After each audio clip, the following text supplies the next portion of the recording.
ना आंध्र प्रदेश सम्मानीय मुख्यमंत्री श्रीजुक्त चंद्रबाबू नायडू दृढ़ोक्ति प्रकाश करिसंती जे 2026 अक्टोबर सुधा आंध्र प्रदेश चाषी माने कृषक माने पोलाभरम सुफल पाइबे।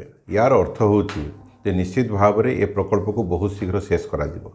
किंतु वर्तमान सुधा केंद्र सरकार किंबा राज्य सरकार स्पष्ट करि पारले नाही मालकानगिरी जिल्लार केते खंड गाँ बुड़ीबो, केते घर बासच्युत हेबे, केते चाष जमी जलमग्न होबो, केते जंगल जमी जलमग्न होबो। एवं सबुठारु बड़ कथा है जे सुप्रीम कोर्ट माननीय सुप्रीम कोर्ट जो निर्देश देइथिले सजेशन देइथिले जे छत्तीसगढ़ और ओडिशार कौन सी क्षति होगा दिज्व ना पोलाभरम प्रकल्प जो एवं उभय पक्षरे उभय पाखरे नदीर उभय पार्श्व एलिवेटेड एम्बार्कमेंट बा आड़ीबंध तैयारी हो माटीर एवं उभय राज्य को सुरक्षा दिज्व। किंतु वर्तमान सुधा स्पष्ट हो पारा ना से आड़ीबंध आरंभ केबे हम केते टंका तार अनुदान दि जाइए एवं तत्संगे संगे राज्य सरकार तथ्य दौना एवं केंद्र सरकार तथ्य को लुझाऊँच।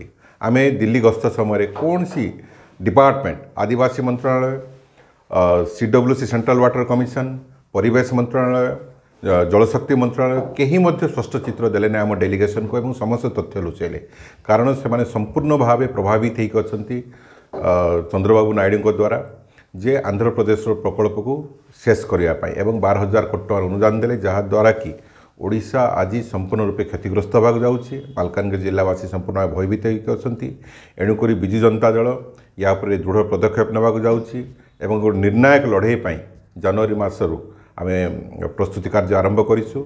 जिते पर्यंत ओडिशा को न्याय मिले ना आम चुप हो बसबू ना यही अन्याय विरुद्ध में आम मोटू ठार आरंभ कर दिल्ली दरबार पर्यंत लड़े लड़े ना विजु जनता दल सरकार समय आमे सुप्रीम कोर्ट द्वारस्थ होइतिलु। सुप्रीम कोर्ट को अनुरोध करते प्रकल्प को बंद करने एवं सुप्रीम कोर्ट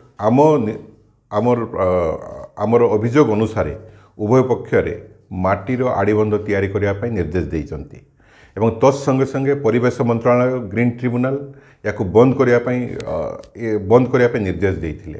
किंतु वर्तमान सरकार परिवर्तन होला परे 12,000 कोटी टंका देला परे सबु खेलर परिवर्तन होइछि एवं ए प्रकल्प को खूब शीघ्र सारी ओडिशा को क्षतिग्रस्त करने को जाउछंती। या बर्दाश्त करा जिवो नाही निर्णायक लड़ाई लड़ा जीवो एवं ओडिशा प्रति जो वैमात्रिक मनोभाव केंद्र सरकार एवं राज्य सरकार जो चुप होकर बसचंती यार प्रतिवाद रे विजु जनता दल राजरास्ता गले ना राज्य सरकार प्रोएक्टिव रोल नवा उचित। प्रथम काम ओडिशावासी को मालकानगिरी जिलावासी को जनइबा उचित जे केते क्षति हे केते क्षतिग्रस्त हे कौन क्षतिग्रस्त हे कौ मान कंपनसेसन मिल आड़ीबंध के तैयारी हे एथिपाई से गोटे टास्क फोर्स तैयारी करिकी लोकों पाई लड़े करवा उचित केंद्र सरकार सहित। तत्संगे संगे आमर जो आड़ीबंध कथा मुझे कहली आड़ीबंध उपर संपूर्ण भाव गुरुत्व देवा उचित जेहेतु कि भारतीय जनता पार्टी ओडिशा सरकार संपूर्ण चुप होकर बसी ये समस्त को अति विब्रत करिछि दुखित करिछि। एणुकरी यार प्रतिवाद रे विजु जनता दल आगामी दिन में राजरास्ता ओह्लैवाक जाउछि।